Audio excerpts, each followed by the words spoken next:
Hello, everyone, and thank you for joining us tonight for the LaSalle Public Library's virtual programming. Tonight, we will be hosting Lauren Willig, a discussion of her new book. But before we get to that, let me just cover a few housekeeping measures.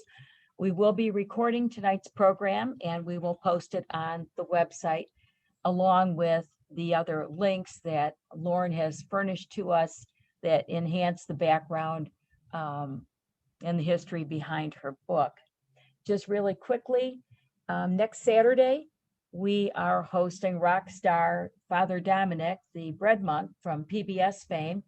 So if you are interested in great baking, join us on Saturday. It's unusual for us to be on a Saturday, but it will be March 13th, 1 o'clock Central Time. Join us for Father Dominic. Beyond Hot Cross Buns. We also have next week, a week from today, Natalie Martin, our master gardener, will be in with more about growing food, no matter the size of your garden. So join us for Natalie's program at 6. And then don't forget about visiting the Dixon Waterfowl Refuge. That wetlands is unusual, and we're so pleased and lucky to have it here in Illinois, and especially so close as it is. So join us for a look at the wetlands. And to begin tonight's program, as I said, we are hosting author Lauren Willig. She has written, if I have this correctly, 23 books, and is here tonight to discuss her newest book, which is outstanding, I might say, Band of Sisters, and the inspiration and the history behind it. So welcome, Lauren. Let me stop sharing my screen and bring her up. There she is. Hi, Lauren. Wonderful. Hi, Donna. Thank you so much for having me here. I'm going to talk for a bit before we go to the slides. So maybe we should switch to me and then I'll let you know when we can start the slides going again. Oh, wonderful. Here we are. Okay, great. Hi, everybody. Thank you so much for having me here on this Tuesday night. The first and I think last time I ever attempted to do a PowerPoint presentation was my senior essay at Yale back in 1999. And on that occasion, I not only managed to freeze the computer, I also somehow blew the lights in the seminar room. I'm still not entirely sure how that happened. But anyway, Donna has graciously agreed to handle the slides for me tonight. So hopefully we will avoid that sort of fate and potentially blowing the power grids of multiple states along the way. Anyway, again, thank you for joining me tonight to discuss Band of Sisters. Band of Sisters is based on the remarkable true story of the Smith College Relief Unit, a group of determined Smith College graduates who went overseas at the height of World War I to bring humanitarian aid to French villagers right behind the front lines. And if you'd never heard of them, do not feel bad. I had never heard of them either. In fact, I stumbled on them by accident while I was researching something completely different. You see, in addition to writing my own books, I also co-write with two good friends, Beatrice Williams and Karen White. I realized if I'd been more on the ball, I should have put a slide of the three of us drinking together because that would really accurately sum up our writing process. In any event, at the time, the three of us were working on a book together set in three quiet and uneventful periods in French history: World War I, World War II, and the 1960s. And for the World War I portion, we needed to know what Christmas would have been like in occupied Germany, in German occupied France during World War I. So there we were desperately Googling Pickard Christmas customs World War I, and up popped a memoir by a Smith alumna talking about throwing Christmas parties for villagers in the Somme in Christmas of 1917. And I thought, whoa, this has to be someone's novel. This has to be fiction. What on earth would a group of Smithies have been doing right behind the front lines? So of course I dropped everything and I read that memoir, and it turned out, in fact, it wasn't a novel. It was a memoir. She'd been there, she'd come back, she'd read about it. And I went digging to see what else I could find. And the truth is there was remarkably little. There were a couple of lines about the Smith College Relief Unit in books about Americans who went over to France during World War I, but not much really. And there were snippets of their letters home in the Smith Alumni Quarterly from 1917 to 1918, where they had published upbeat excerpts from their letters in the Alumni Quarterly pretty much in real time. And the story I read there was incredible. So here's that basic story, that story I first discovered. So you probably know that the Germans occupied France during World War II. What people don't know is that the Germans also occupied France during World War I, because that's kind of what they do. They just didn't get as far. So the Germans occupied a swath of France from 1914 through 1917. In spring of 1917, the Brits and the French finally managed to push them back a little bit, not a lot, but a little bit. But before they retreated, the Germans wreaked as much havoc as they could. They rounded up the villagers from the villages they had been occupying. And, the people who were left at that point were pretty much the old, the infirm, and the very young, because any able-bodied who were left had already been shipped off to work camps in Germany. There's heartbreaking accounts of teenage girls being rounded up and put on trains to go work in work camps in Germany. But anyway, the villagers who were left, they herded to one village, and then they went back to all the other villages, and they systematically destroyed anything that could provide shelter or sustenance. They poisoned the wells, they dynamited the houses, they broke the plows, you name it, they destroyed it. And then they sent the villagers back. They said, great, go home, thinking that they would sicken and die and be a burden on the French war effort. What they hadn't reckoned with was one Smith College alumna. And Donna, if you're up for it, we can start the slides going now. Do we do the screen share? Oh, lovely. Thank you. I'm so glad. And if we can move to the next slide. Here she is. This is Harriet Boyd Hawes. She was a groundbreaking archaeologist, a humanitarian, and an occasional war nurse. But she heard of this tragedy in the Somme and decided that clearly the people to do something about it were American college women. And she went back to the States and gave a rousing speech at the Smith College Club of Boston, urging her comrades to arms. Her idea was what was needed was a group of well-educated women who could put their hand to anything, who could go over there, live in these villages with the villagers, and help them rebuild their lives from scratch.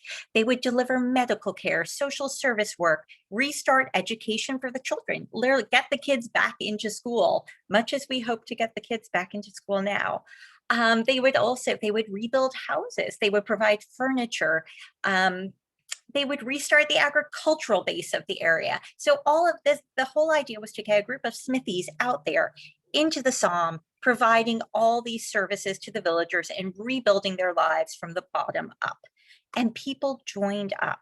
Alums donated tons of money. People put in their application forms, and I'm so sorry, I tried to include the application form in the slides, but it wouldn't come out right. It's kind of hilarious.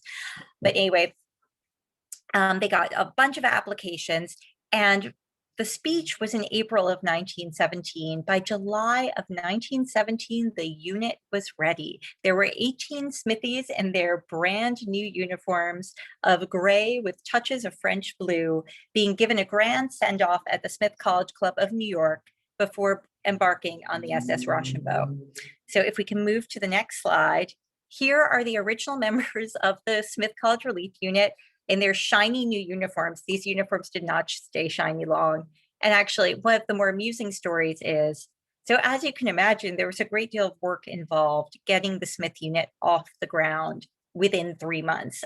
They raised money. They had to get passes. There were all sorts of passes and permits you needed to get to the war zone. And the Red Cross refused to sponsor them. The Red Cross thought this was an absolutely dreadful idea, shipping Smithies out to the Somme, and they would not have anything to do with it. The American Fund for the French Wounded agreed provisionally to sponsor the Smith unit and help them get the permits they needed. So there was all of this going on. They bought trucks, which had to be shipped over. They bought basically IKEA flat pack houses. I mean, this was pre-IKEA, but they brought prefab houses in pieces to be assembled when they got there. All of this was going on, but their founder wrote that the bit that almost broke them was designing the uniform. That finally they agreed on this design you see before you, but that she thought that was the thing that was going to kill the unit before it began. But it didn't. They got there, they got in their uniforms. And if we move to the next slide, here you can see the women in their civilian clothes on board the SS Rochambeau, the ship that brought them to France. This was where most of the women got their first taste of what they were getting into. Because one of the first things that happened on board that ship was they were given metal dog tags with their names on them in the event that the ship might be torpedoed and their bodies would need to be identified. This was a rude awakening to many of the women and their first touch of the reality of entering a war zone. Things just got worse as they got to Paris. So when they got to Paris, things started going very wrong. First of all, many of them had been to Paris before, but this was not the Paris they remembered. This was a grim Paris, a Paris in mourning, a Paris with air raids constantly overhead. All the women they saw were in black. And they commented that whenever they saw a man, he didn't seem to have all of his limbs left, that they felt guilty for having all of their arms and legs. They got to Paris and there was literally no room for them at the inn. Their founder had not booked enough room for them. And so the unit was almost split up before they began.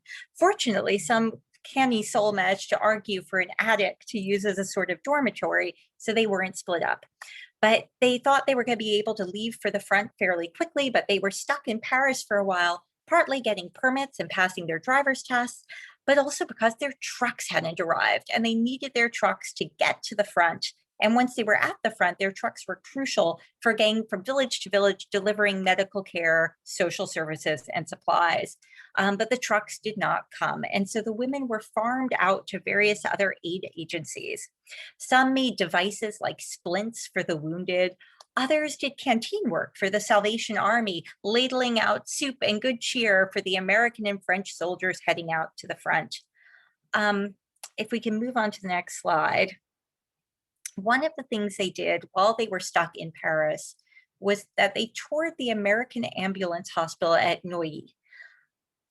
The slide I am sharing with you is of the American Ambulance Hospital at Neuilly. I decided to share this rather than pictures of what the Smithies saw when they were there, because it was truly gruesome. The American Ambulance Hospital at that point was pioneering reconstructive surgery for men whose faces had been blown off. And the Smithies were shown very vivid photos. I've seen them, they're really quite horrifying, of the work that the doctors had been doing, of the before and after shots, and also plaster casts of what happened when someone lost part of their face and you had to rebuild it like putty. And it was truly impressive work. One girl passed out on the spot and not long after had a nervous breakdown and needed to be sent home. So things were not looking good for the Smith unit or their chances of completing their grand plan at this point. But their director finally put her foot down and said, if their trucks wouldn't come to them, they would go to their trucks. And so she gathered up the chauffeurs, the few girls who knew how to drive, and they went off to the port at Saint-Nazaire, where they found their trucks in boxes. If we can move to the next slide. Thank you. So this is one of their trucks. This is the JIT, their jitney. They had 3 of them. And picture this in bits in a trunk. And they said, well, we're not mechanics. But their director, her feeling was they were bright women, they were Smithies, they should be able to put their hand to anything. So she handed them a wrench and said, here you go, figure it out. I know you can. And the funny thing is they did. They got those 3 trucks together and back to Paris, and they got out there to the front, to their headquarters. And honestly, I could spend the whole of our evening just telling you all the crazy things that happened on their ride from Paris to Great Court, because that was the thing with the Smith unit. It was sort of this odd mix of tragedy and slapstick all the time, and these things really happened to them. But anyway, so they get to their headquarters at Great Court, and if we could move to the next slide, thank you.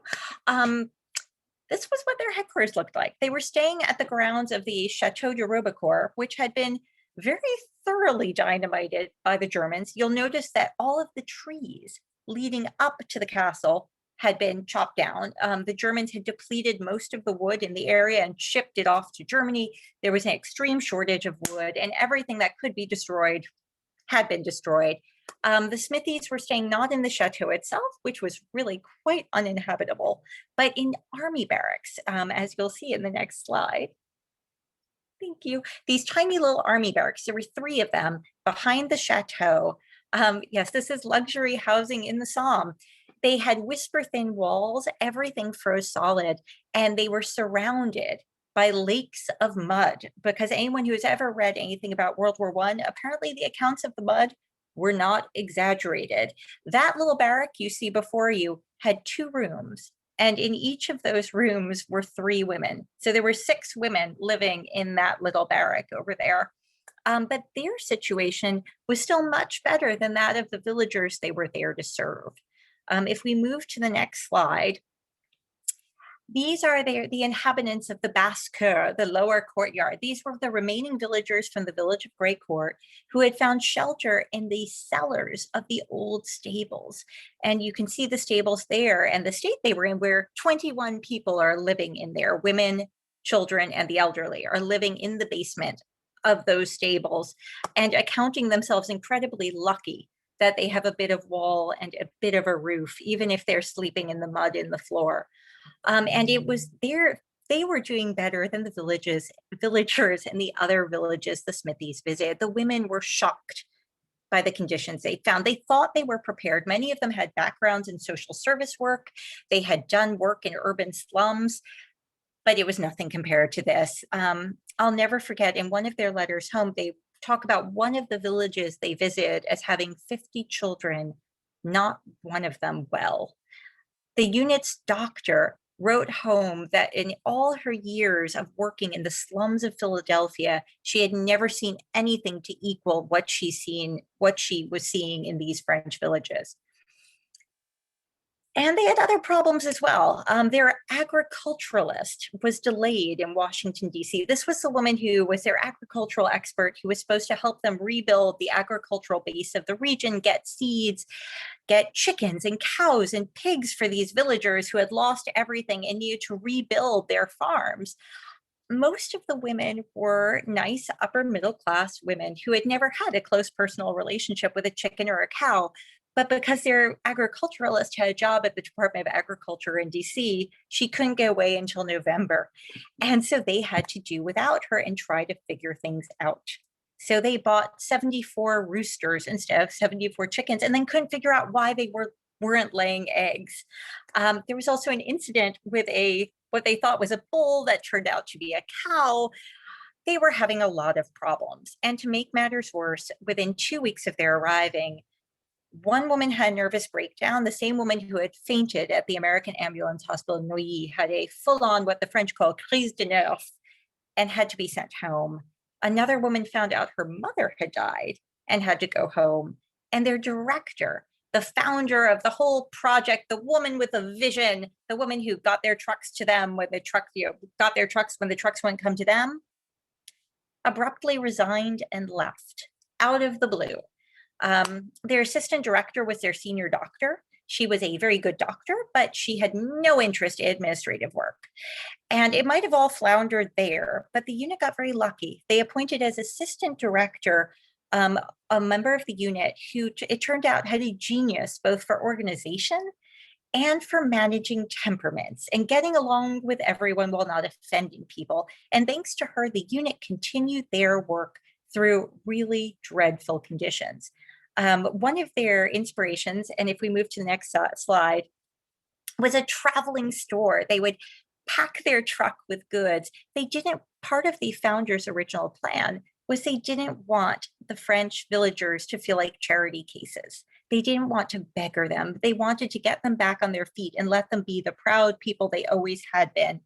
And so the traveling store idea was born, where they would buy items and then sell them at way below cost, in the theory that the French villagers would just think that they were putting one over on the stupid Americans who didn't understand French money. And this worked brilliantly. As you can see from the people lining up, the traveling store was a huge hit. And they would very proudly report in their letters just how much money they had lost on the store every quarter. And social workers and the doctors would travel with the store, doing their work in the villages as they went along. If we can move to the next slide. one of the things they found hardest and most unsettling when they got there was the children. Many of them had a background in kindergarten teaching or social work. And when they got there, one of the first things they did was they threw a big party for the children of the region to introduce themselves, expecting everyone would run around and play. And the children didn't run, and they didn't play, and they didn't sing. They had never seen such quiet children in their lives. These were children who had just lived through 3 years of war. One of the Smithies tried to start up a game of catch and accidentally hit a girl who wasn't looking with the ball. The girl started screaming, screams like you couldn't imagine. She thought she had been shelled. And so this was one of the toughest hills the Smithies had to climb, was figuring out how to get shell-shocked children to behave like children again. And here you can see they're teaching a little girl to jump rope. They taught them, and it's really kind of touching when you think about it. They went and learned French songs so they could teach these French children the French songs they would have learned in the normal course of things, but hadn't, because their lives had been so completely disrupted. But as you can see, so things started going better for them. And then, next slide, thank you. The Brits took over their part of the war zone. And the British very firmly did not believe in women in their war zone. They felt that these were a liability. Women were going to need to be protected because, of course, the war is going on all this time. The Smithies are 9 miles from the front. The shells are falling. They can hear the bombardments constantly. They get very good at identifying, oh, those are French guns. Those are German guns. You can tell by the sound. And there are constant rumors that the Germans are about to begin their next big advance. And when the Brits take over, they want the Smithies out.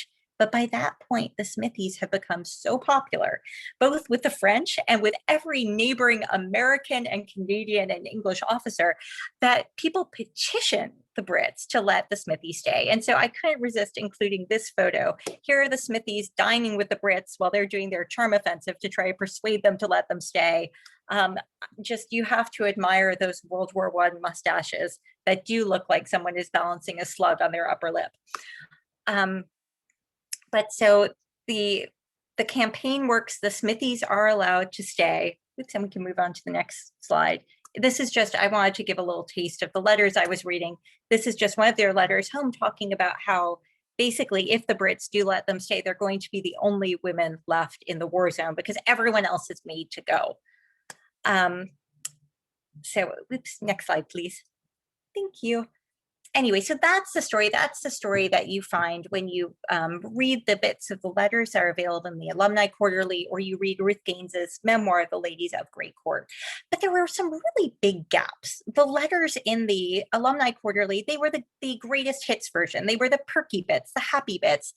There was a lot that didn't make sense. There was a lot that was missing. And I really wanted to know, for example, why on earth did their director leave 2 weeks after they finally got to the front? This unit was her baby. Well, actually, I mean, the thing is, she had real babies. She had 2 kids who she left at home in Massachusetts. And she spoke about this while she was putting together the unit. And this never fails to bring tears to my eyes. She said, yes, I have children, but all is well with my children. And there are other children in France with whom all is not well. And their lives, too, are precious in the eyes of God. So she left her kids, she went overseas to help these other children, and then 2 weeks in, she just stops and leaves. It did not make sense to me. And there was a line in that initial memoir I had read that just set all my little antennae going. The line was something about how the only limitations to our high endeavor were the limits set by our own fellowship and personalities. You see, I spent 13 years at an all-girls school. The second I read that line, I knew that there was drama, that something had happened, something had gone wrong, someone was feuding with someone else. And so I needed answers. I needed so many answers. I wrote to the librarians at Smith College Special Collections, who could not have been more wonderful. In the archives at Smith were a treasure trove of letters because all these women wrote. They wrote copiously. They wrote even though they claimed it was too cold at night to write. They still wrote. They got letters past the censor. by giving them to people who were going home otherwise. And so they would just sort of hand off letters so people could take them home on ships, so the censors wouldn't be able to get rid of any sensitive material. So I had day by day accounts of everything these women were going through from the archives at Smith College. And here in this picture, this is a sampling of some of the piles of letters. I organized them in chronological order by the woman who wrote them. So I would read through one person's letters, and I'd read through all the next person's letters, and I would get multiple accounts and multiple perspectives on the same events. And in these, I found a story that, yes, the story I told you was that story, but this was a much richer and more complicated story. Their director was in fact ousted. There was a coup. During that long layover in Paris, a bunch of the women started to think that maybe it didn't make that much sense to risk their lives helping French peasants who none of them had ever met when they could be in Paris, way away from the lines, helping what they called our boys, the American soldiers who had just entered the war and were coming through on the way to the front. They thought it made much more sense to provide support services for the troops. And, there was an argument to be made that it was premature doing Reconstruction work when they did that. The Germans were there, the Germans were threatening to advance. Everything would just be trampled anyway. If you want the war to be over and to really start doing Reconstruction work in earnest, the thing to do was support the troops, help them defeat the Germans, and then go do Reconstruction work. But their director was dead set against that. Her feeling was they were a humanitarian mission. They were not there in any way to support the war effort, but to support the French people. And so there was a division in the unit, with some people calling her a nasty old pacifist and accusing her of lack of patriotism. And anyway, so the funny thing is, that story I told you about the women going to get the trucks, had they not done that, it's quite possible that the Smith unit would never have made it to Somme and never done any of the incredible and heroic things they did, which I have not even touched the tip of the iceberg. Let's just say there's a German invasion, and well, they do incredibly heroic things during the invasion, but none of that would have ever happened if they hadn't hustled out to their headquarters, because what wound up happening was, by the time the letter arrived from the committee instructing the director to resign, the work that the director had planned was already underway and wasn't going to be stopped. If that letter had arrived while they were still in Paris, goodness only knows, they might have wound up doing canteen work instead of Reconstruction work, and there would have been no book here to tell you. The other thing I discovered was, so the letters I had read in the Smith Alumni Quarterly were marvelous. For anyone else who's a Anne of Green Gables fan, those letters read like Rilla of Ingleside. They were just that mix of earnestness and snark. They relentlessly made fun of themselves and made light of the dangers that surrounded them. It's sort of like, oh, the Germans are shelling us again. It's a great joke.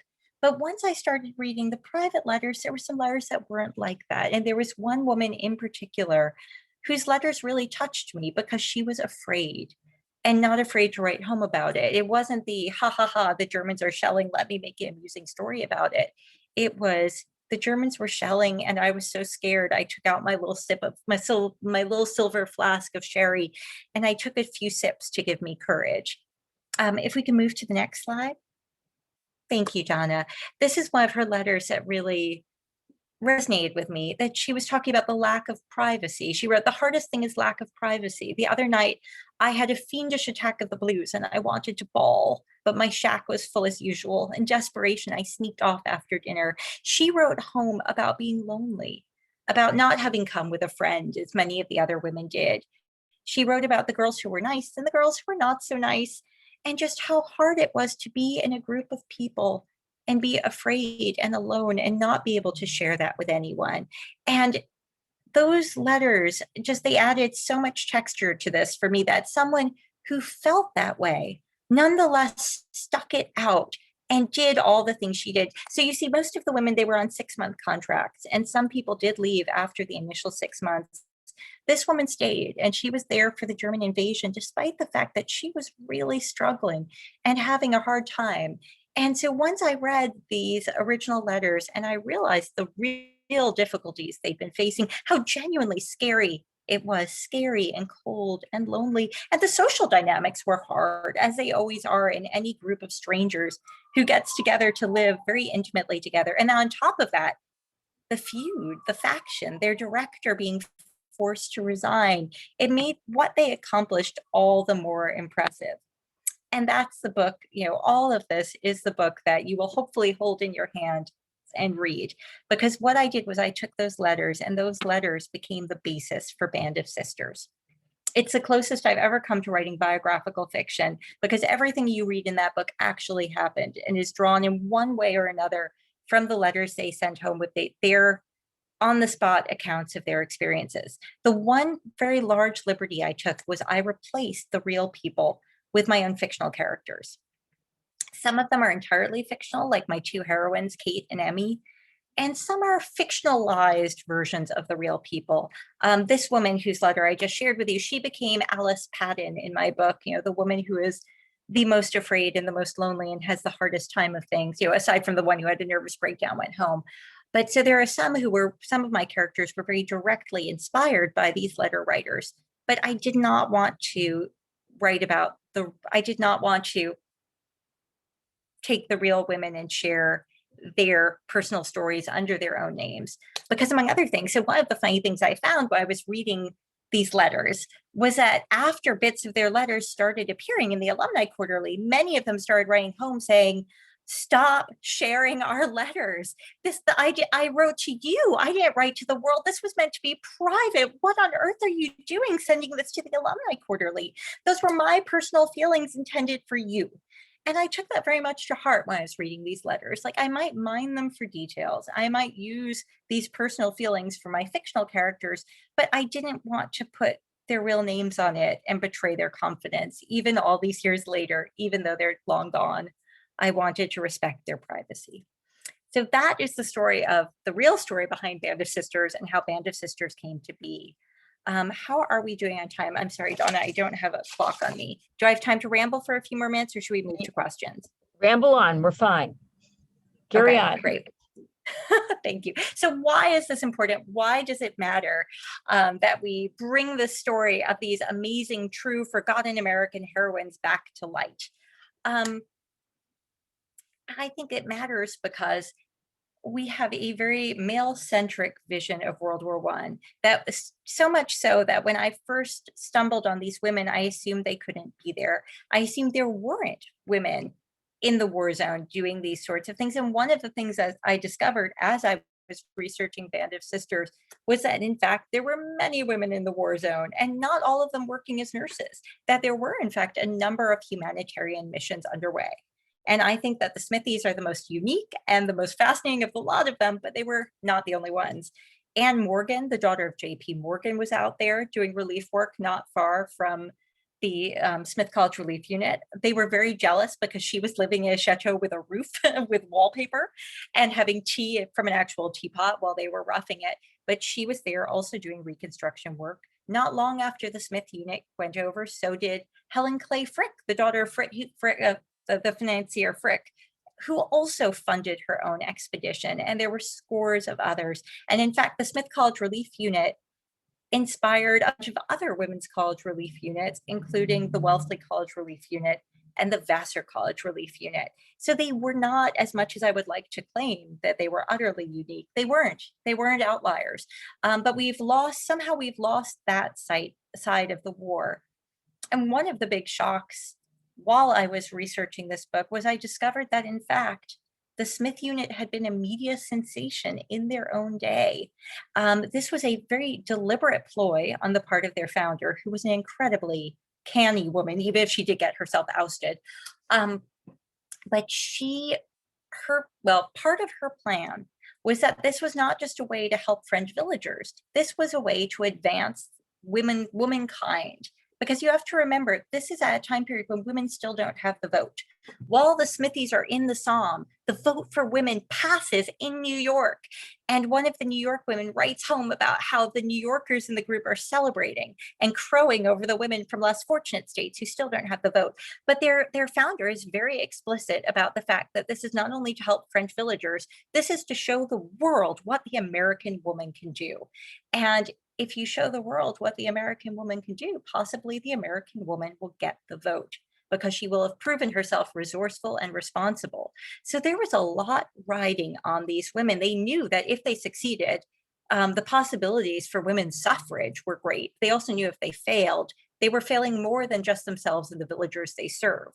But one of the first things their founder did when they got to France was she contacted all the papers and said, "Hi, where are this?" Well, she came up with a name for them. She was very proud of herself. They were Les Collégiennes Américains because she said they needed a handle the French press could use easily that was less of a mouthful than Smith College Relief Unit. Of course, she got it. She got it wrong. This is franglais when something sounds right but isn't. Collégienne actually means, upper school students. It does not mean college women. Very quickly, they dropped the Les Collégiennes Américaines and became Les Dames Américaines, the American ladies instead, because that was more accurate. But anyway, she called all the papers and said, "Come do features on us." And the women were complaining constantly about reporters trekking out through the mud for headquarters in the middle of nowhere while they were trying to get work done. So everyone knew about the Smith College Relief Unit, to the point where when the Red Cross wound up, the Red Cross who originally wouldn't touch them took them over about 7 months through their stay there. Their Red Cross handler joked that this was going to do wonders for the reputation of the Red Cross because everyone knew and loved the Smith College Relief Unit. So it fascinated me that these were women who were known, who were celebrated in their own time, and now have been forgotten by everyone, including most Smithies. Most Smithies do not know that these women are the reason that there are the Grey Court gates at Smith. And so I think it's very important to write them back into the story and return them to the position they held at the time, where people knew about them and knew about their work and about their role in showing the world what American women could do. Okay, and now I will actually stop rambling, and I would be delighted to answer any questions you might have for me. Wonderful. Oh, Lauren, it was just fabulous. And we do have some questions for you.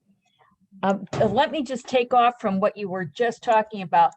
Maybe our audience members may not know about the gates. Can you tell us a little bit about the gates from Grey Court? Yes, so there is a set of gates at Smith College, the Grey Court gates, and actually I believe their newsletter is called the Grey Court Gate. These are sort of an iconic symbol of Smith, and apparently there's all sorts of legends that have grown up around the gates. My good Smithy friend Sarah McLean was telling me all of these stories about how if you go through the gates before you graduate, apparently you won't graduate, or you might not get married. It's unclear which. And another Smithy friend was telling me that there's a variant of this involving a hat, that if you wear your hat through the gates, you're fine, but if you're not wearing a hat, you're not fine. It's unclear. Anyway, so the gates are a really large part of Smith and the Smith tradition. They're called the Grey Court Gates because the Smith College Relief Unit was stationed in this village, Grey Court. And you may have noticed in the slide where you saw the ruined chateau, there are some very impressive gates there. Those are the Grey Court Gates. And what happened was in 1924, after the Smith College Relief Unit had done their work, had been so celebrated, and had actually, I don't think this is a spoiler to say, they went back to France after the war and they finished their reconstruction work. They rebuilt everything. They were all decorated by the French government for their bravery and their assistance to France. And in 1924, the trustees of Smith College commissioned an exact replica of those gates built and installed at Smith. And the women of the Smith College Relief Unit had kind of a reunion while the gates were presented in 1924. And so they are the Smith College Relief Unit is right there in the fabric of Smith. But my good friend, a friend of mine, Stephanie Dre, I sent her an early copy of this book. She's a Smithy, and she wrote back saying, "Okay, you made me cry. And also, I can't believe, I'm a proud Smithy. I never knew about the relief unit or that was the origin of the gates. You have to tell everyone." So those are the Grey Court gates and how they got to Smith. Wonderful. It looks like we have in the chat a lot of people who are reading the book currently. I don't know if you can see this, Lauren. I can see from Christine, your book arrived today, and she's a little over 100 pages into it, thinks it's phenomenal. Loved your cover. I share that. Have you met any Smith alumni since writing the book? Well, It's funny, I have many friends, some of whom I knew were Smith alumni, but and well, oh, sorry, I realized I completely misconstrued the question. Yes, I have met many Smith alumni since starting the book, and they have been lovely about the fact that I am an imposter and not a Smithy. I actually feel a little guilty being a non-Smithy writing this book because it's such a marvelous story, and I adore these women so much, and I am so proud to get to tell their story. But I do feel like a little bit like I'm usurping the right of a real Smith person. I spoke at the Seven Sisters Alumni Association right before the book came out, and they could not have been nicer about it. And the enthusiasm and the support from the Smith community has been really marvelous. I will say I do have an attenuated connection with Smith. Um, I went to an all-girls school for 13 years, which was run by a Smithy. And it's one of these things but you don't really think about. Um, Throughout my childhood, our headmistress, she was legendary. She had been headmistress for 30 years already by the time I got there. She was one of those women with an iron spine and a Laura Ashley dress, ladylike and formidable. And every year she would gather us together and tell us that her story about how she had been a scholarship student at Smith and it had changed her life forever. And that she felt we owed the world to do something wonderful in exchange for the great education we were being given, just as she felt she owed the world for having been given her Smith education. And also that we needed to go out and prove to the world that we were smarter than the boys, not just for us as individuals, but because anything we did reflected on all women and would be taken as reflecting on all women. And when I discovered the Smith College Relief Unit, and when I read these letters and Harriet Boyd Hawes' rousing speech urging Smithies to come help both for the French villagers and to elevate the position of women everywhere, I suddenly heard my headmistress's voice in my head. And I remembered that talk, which, in the way of youth, we would sit there and we would fidget, and it went in one ear and out the other. And suddenly it was crystal clear. And I realized where everything she was saying to us had come from and how much she had taken those Smithy values and brought them with her to Chapin, which she ruled for so long. And so I felt such a sense of kinship with all of these women. And, while I am terribly sad not to have been a Smithy, I like to think I'm sort of kind of the lineage of Smith in this, attenuated way through my headmistress and the way she tried to train us in the ways of Smith.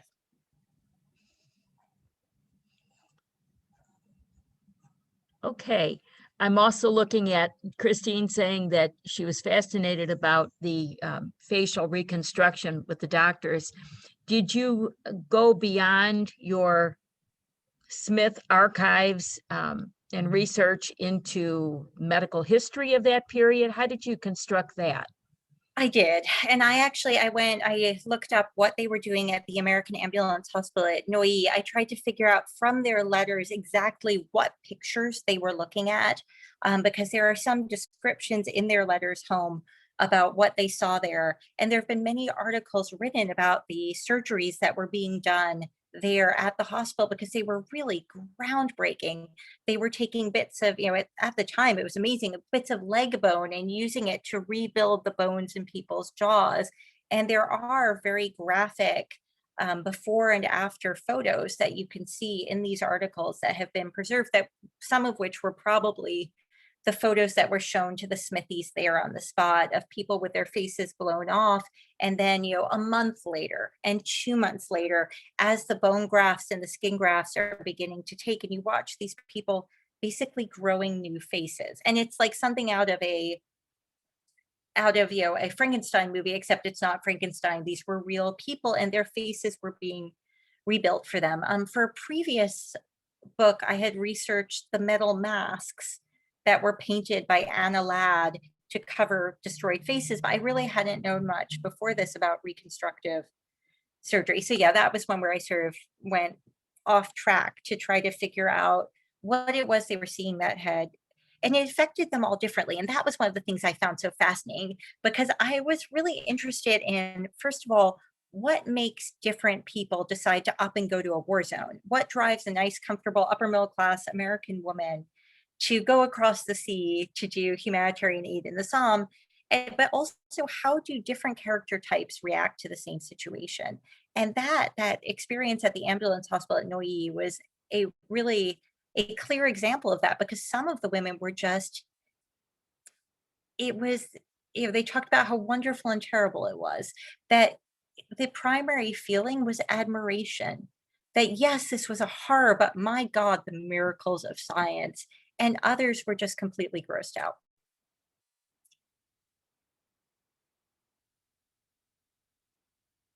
I'm here. I just have a hard time finding my mute button.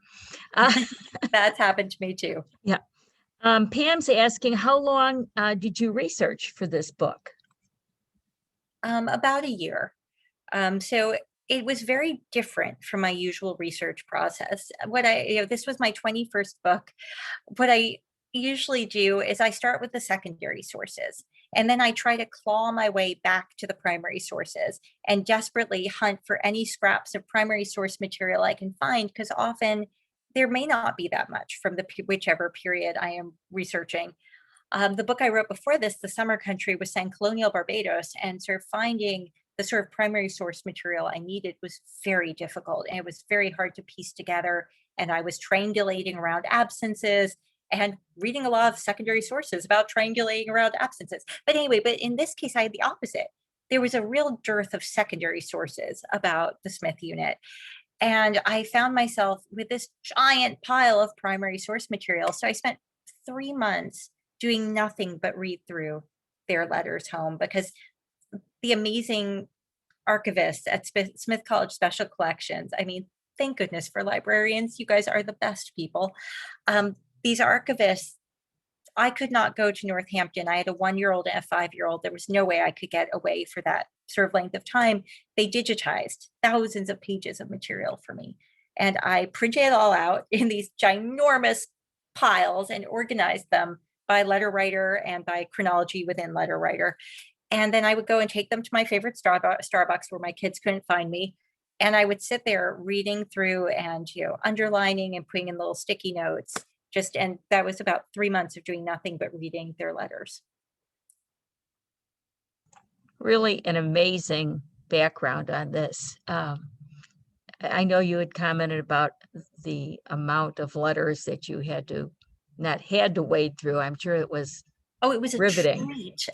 Because as I may have mentioned before, these women were hilarious. They really did sound like Rilla of Ingleside.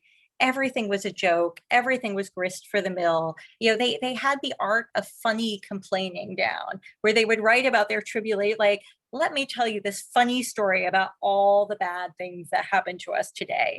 Which is why I think that one woman's letter where she's like, let me just tell you how bad it is, really stood out, because most of them, they make these comic routines out of everything. And so when you get that heartfelt, I'm really miserable and it's really bad, it was a contrast. But their letters were just a delight to read. And there were times when I was tempted to drop the whole novel and just do an annotated version of their letters, because I was like, there's no way I can write anything as clever or fun as the original material. They are delightful. Christine says that she is learning a lot of French with this book, and when she finds something she doesn't know, she looks it up. So it's also a language lesson. Christy says, first off, you are wonderful and fabulous. Thank you so much for sharing your passion and talents. Prior to Band of Sisters, we were all waiting for the book. I began reading your book, The Other Daughter, and she can see a lot of Rachel in Kate. Did Rachel inspire the character of Kate? Well, no, Kate was actually inspired by, well, two things. One was, are there any other Tree Grows in Brooklyn fans out there? Because I grew up on Tree Grows in Brooklyn. It's still one of my favorite books. As a New Yorker, I think in particular, I feel a deep sense of kinship with this book. And, as I've grown up, I've reread it over and over and found myself getting different things out of it and relating to different characters. When you're little, you love Francie and you think her mother is horrible. And now that I'm a grown up and I have 2 small children, I am totally rooting for Katie and understanding her pain.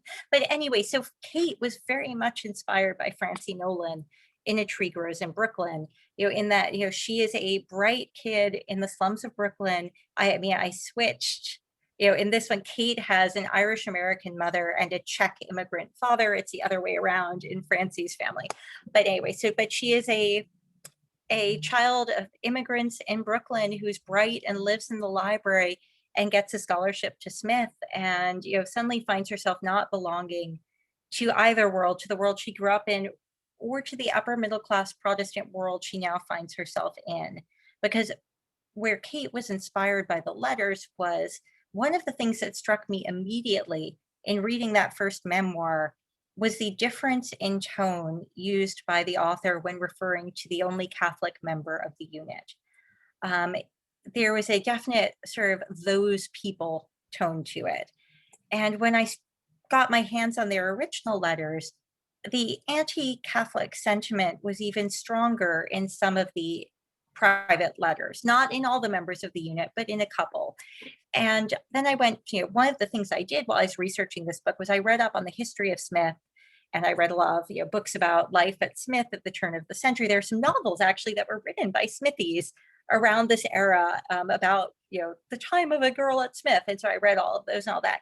But one of the things I found was a demographic breakdown of Smith around the same class year that my two heroines would belong to.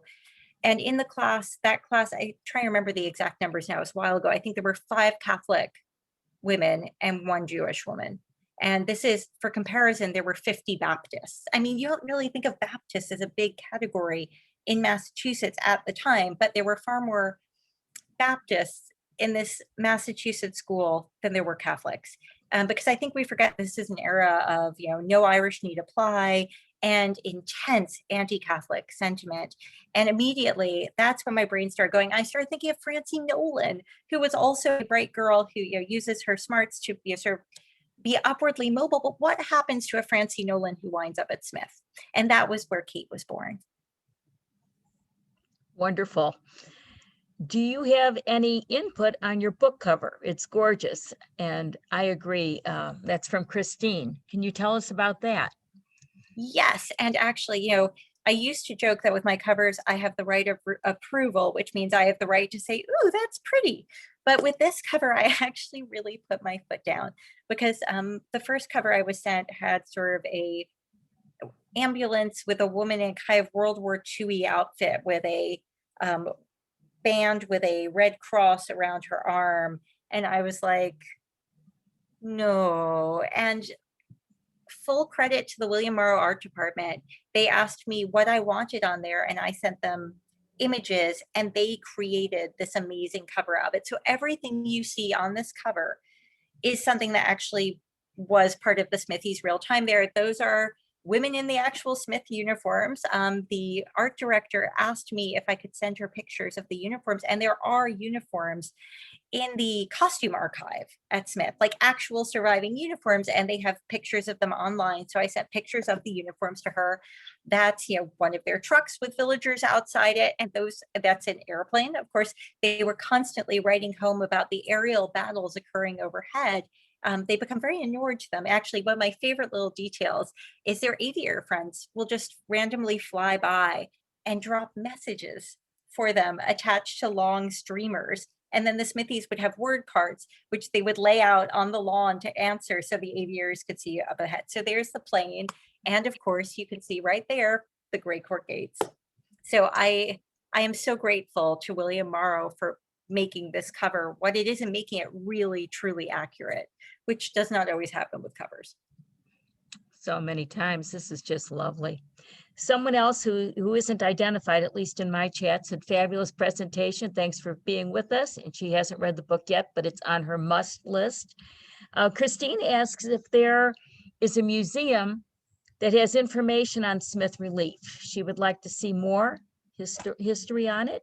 Can you give her a link? Honestly, I don't know, but where I can direct you is I have on my website, if you go to my books page, and under my books page, if you click on Band of Sisters and scroll down a bit, you'll find a link to the reader's guide. It's also called the book club kit, whatever it is, you'll find it. It's fairly self-evident. And I put their pictures, maps sent home by the Smithies, links to their letters in the Alumni Quarterly and to that memoir I mentioned, suggestions for further reading, recipes they used. I tried, I gathered up as much as the William Morrow people would let me cram in. We wound up cutting like 20 pages of material because they were like, a reader's guide cannot be this long. So there were 18 pages of stuff in there, including, maps they sent home that they themselves drew of the chateau and their barracks and everything. And one of them sent home a map she drew of the inside of her barrack with her bed labeled and everyone else's beds labeled. And this is where our trunks are and that sort of thing. Oh, and for the person who mentioned language, there's also what I call a Smithy lexicon in there, where I took some of the French terms they used and defined them. So if you're having trouble with some of the French, you can go to the Smithy lexicon where you get words like, Bosch baby and camion and all of these other things that sort of slipped into their vocabulary. So in addition to this being just a very enjoyable book, we also get a lesson plan with it. It's excellent. We will have that link that Lauren just mentioned I can about give you the book direct club. link to it. Yeah, we'll have it with Yeah. the recording of this presentation on the website so everyone can access it. Janice says, well, let me go back. I've missed Karen here. Karen says, I finished the book today and loved it. You made the reader feel as if they were there, learned so much. Thank you for writing this book. Wonderful presentation. Janice asks, did you talk to relatives of the actual women and get bits that way? Yes and no. So the daughter of one of the real members of the unit wrote a book about her parents, and definitely go track this down. I always get the title names reversed. I can never remember if the title is Pidge and Jamie or Jamie and Pidge, but it's one of those two. And it's about her parents' romance during World War I. It's a really fun story. And part of it is her mother's time at Grey Court, although there's much more to the story than that. She also follows her father's experience as an American serviceman overseas and all this other fun stuff that happens on either side of Grey Court. It's either Jamie and Pidge or Pidge and Jamie by Marjorie Douglas, and it's her parents' story. And I was lucky enough to correspond with her a bit, after I'd already written the book. And she shared with me an essay she had written about following her mother's footsteps and visiting Grey Court, which was really very touching. So I feel very privileged to have spoken to her and sort of shared that experience vicariously. Wonderful. Here's a question. What happened to the director after she returned? Did she stay involved with the Smithies? She did. And she really did not want to leave. She continued fundraising for the group and advocating for the group. They just, did not want her there on the ground. And, historical fiction is an exercise in interpretation. I, of course, fictionalized everyone. I have my own sort of reasons for her fictionalized character, who I renamed Betsy Hayes Rutherford, doing what she does. Although I kept her very close to the real woman. The real woman, it was one of those things that's like, what they say about anchovies. You either like them or you hate them. People either loved her or they hated her. She was eccentric. She was charismatic. She was brilliant. She was also high-handed. And some people found her, you've never dealt with a chicken before. You're a bright girl, figure it out. Attitude very invigorating. And others found it deeply obnoxious. And she also had a reputation for being, what's the word I'm looking for? Volatile. Maybe no, volatile is not quite the right word, but she was an erratic character. She once forgot her child outside a shop in Northampton. There was that mix of sort of genius and madness, if that makes sense. And so, it's an open question as to whether her ousting was justified or whether her particular brand of brilliant madness was just what was needed in this situation. It's an open question. But she didn't want to go, and she did. She stayed around and she did what she could for the unit in absentia. Okay, Janet from Kansas said that it sounds like an awesome book and she can't wait to get it from her library. Lynn comments that she loves A Tree Grows in Brooklyn. So oldies but goodies, right? Will this talk be available for later? Yes, it will be. The recording will be up by tomorrow. Patty says, this is one of the best books I've ever read. It will be on my favorites list for a good long while. So sad when I was finished. Christine said, thanks so much. Fabulous, Lauren. It's been wonderful presentation. Can't wait to finish the book. I have a couple of questions. Oh, here's another one from Elizabeth. Wonderful presentation, Lauren. Thank you. Can't wait to talk about it with my mother, 53 Smithy. Oh, yay. Read Band of Sisters and share it with my friends who love to read. So that's a wonderful connection, isn't it? That really is. I had a question of my own. The letters were really effective as a vehicle to advance the story and the timeline and to develop the characters. Can you tell us more about how you use that? And were the letters composites?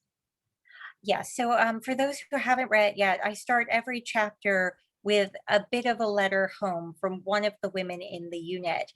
And I did that partly because as I mentioned, I adored their real letters. And there were times when I just wanted to write an annotated version of the letters.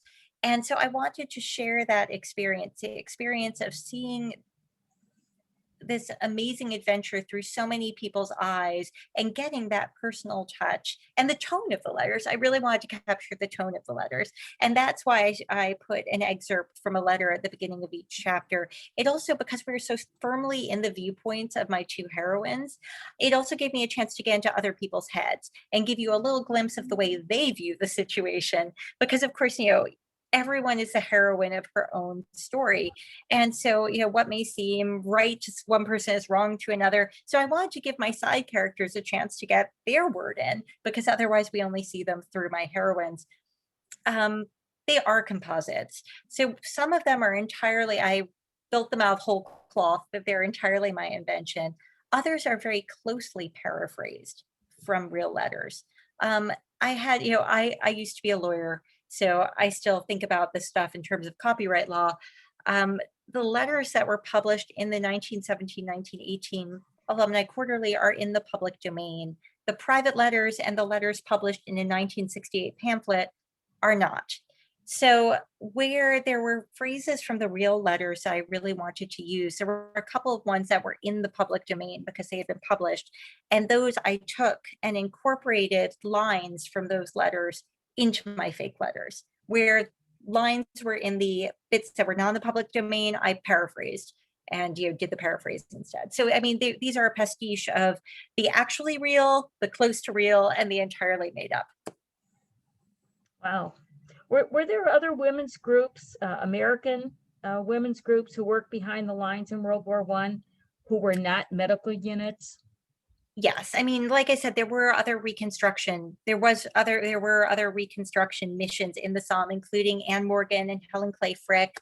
There were American women buying ambulances and going out to help there. The Smithies were different because they were living in their village and they were closer to the front than a lot of the others. But yes, there were other women working behind the front lines too. I think actually one thing that people don't know is that America entered the war long before America entered the war. That in fact, the Second War broke out in 1914. A bunch of American men went rushing up to the American embassy in Paris saying, how do we join up to serve France? And the ambassador had to tell them, sorry, boys, you aren't actually allowed to enlist for a foreign power. Even if we like that foreign power, that's considered treason. You can't do that. But they came up with a workaround where they could join the Foreign Legion, and that might just sort of be okay. But what wound up happening was a lot of American men rushed off and joined the American Field Service. They drove ambulances. A bunch of Yale men bought themselves a plane and taught themselves how to fly so they could become the first Yale unit and fly for France. I mean, this is the first war where aerial battles are a thing, and they were at the forefront of it way before America entered the war. And so to put the Smithies in context, they had seen their brothers, their cousins, their boyfriends rushing off to war before America was officially at war. And so there were other women, there were the Smithies and other women like them who were going to serve France in these volunteer capacities, just as the men in their lives were. It makes more sense when you think of it like that. This was part of a larger movement of Americans going over. Edith Wharton she'd already been over there, but she puts in her oar in the war effort too. a part of history that we don't hear very much about. I'm going to ask you one last question, and I just want to share with you so that it doesn't get by us that Christine said she's sharing this with her book club as a pick of the year. Oh So my gosh, big thank you, round of Christine. I so applause. appreciate it. And my last question, and we'll wrap up with this unless something pops up here. I know that you had just so much research on this and such a love for the real people. Could you share with us just one or two details or events that you came upon in your research that you just couldn't fit in the book, Oh that my you would goodness. love to have fit? There was so much that just wouldn't fit in the book. I mean, part of it was one incident I loved. So there was this English major who would just come randomly stumbling in at various points. I mean, who I use him in the book. He provided some of the inspiration for the character of Captain DeWitt for those who have read the book, because this was their good fairy of the duck walk who delivered them paving so they wouldn't slip in the mud. But he also, one incident I wasn't able to fit in the book because they had so many run-ins with livestock, I couldn't get them all in, was that, you know, they had a delivery of pigs, and they, again, their agriculturalist wasn't there yet. They had no idea what to do with these pigs. And this nice major who happened to be there again, all of these guys just kept making excuses to drop by, was like, don't worry, I will deal with your pigs for you. And he goes and he takes, the British Army takes away their pigs for them and figures out how to deal with their pigs. So I wasn't able to get in the pig incident. And there were some others too. You know, I have this image in my head, and now, of course, it's funny, things blur, you know, a year or so after you've been reading them.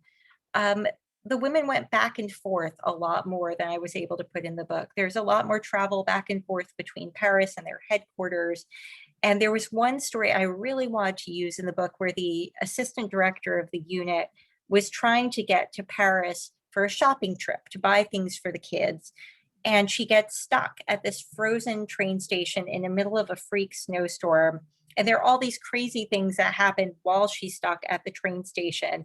And in the end, she and the other woman she's with, they wind up trekking back to Grey Court because it's clear no trains are running. But in the meantime, they've had all these sort of British comedy-esque experiences with random other people who are stranded at the train station. And that was the sort of thing that was always happening to the Smith unit. So yeah, the train station incident stuck in my head. And then she was like, and now we'll have to go back to the train and try it all again tomorrow because they still needed whatever these things were that they needed to buy for the kids. So there was so much in those letters that I could not cram into the book, and that I really wished I could. Oh, another one was during the German invasion, when the Smithies were doing all these heroic things. They're evacuating civilians. For those who haven't read the book yet, the Germans invade, the Smithies are supposed to evacuate. Instead, they drive towards the German advance to go rescue people. And they keep driving back and forth, evacuating people and setting up pop-up canteens to feed people and lost persons bureaus to reunite families. But while they're doing this, and I couldn't get this in the book, one of the women is approached by a group of French gunners who are like, hey, we have a really cool gunning spot over here. Well, come see our emplacements and see us fire our guns at the Germans. And she's like, yeah, I would love that. Okay, I'll be back to deal with refugees in a moment. And she goes up and spends the afternoon while these French gunners demonstrate their guns to her and let her fire one. And so it's stuff like that. I just, you know, I couldn't fit in, but I was fascinated. Will you write another book like this based on historical events? You know, I think this may be one of those once in a lifetime books. You know, this sort of material does not fall into your lap every day. It's very funny because my very first book, Secret History of the Incarnation, had a frame story about an American grad student in London finding a cache of papers. And part of the impetus for that was I was a grad student in London working on my dissertation and wasn't finding caches of papers. And this was my wistful daydream of what research could be like if someone suddenly handed you all these primary source materials. And I had no idea that 20 years later, I would suddenly have a stab at that kind of cache of firsthand material. So I don't think I'll ever have a book quite like this one where the whole story is just there, more story that I could ever possibly use. I am writing right now a sort of prequel to the Smith book that is loosely based on the real life of the unit's founder. And I do say loosely because I take things that actually happened to her and then have my fictional version of her. I have my own interpretations for what was really happening there. So it is based on the source material, but certainly not in the way, the sort of direct one-to-one of events to what actually happened that this book is. I'm going back to sort of my usual, which is you take bits of real events and happenings and you stitch them together to create your own thing. Whereas this was what was, and I simply put my fake people in it. Well, this novel certainly shows as your love affair with your literary work. It's wonderful. I am going to thank you and thank our audience for attending tonight. This has really been remarkable, Lauren, and such a treat. I only wish we could keep you on for 5 hours, but serve dinner. But I need to go home and work on the book a little more tonight before bed. I will say goodnight to our audience, and I will turn it back over to you for closing comments. Well, thank you all so much for joining me tonight and for risking the curse of the PowerPoint. Donna, I am convinced that it was solely because you were handling it for me that the internet didn't explode. But I am so delighted to have gone to share these images of the Smithies with you and their story. Thank you for letting me ramble on about these women I find so fascinating and impressive. I hope you all have a wonderful week. And thank you again for joining me here tonight. And thank you to Donna and LaSalle Library for having me. Thank you, Lauren. And with that, I'll say goodnight to everyone. Keep reading this wonderful book. Enjoy.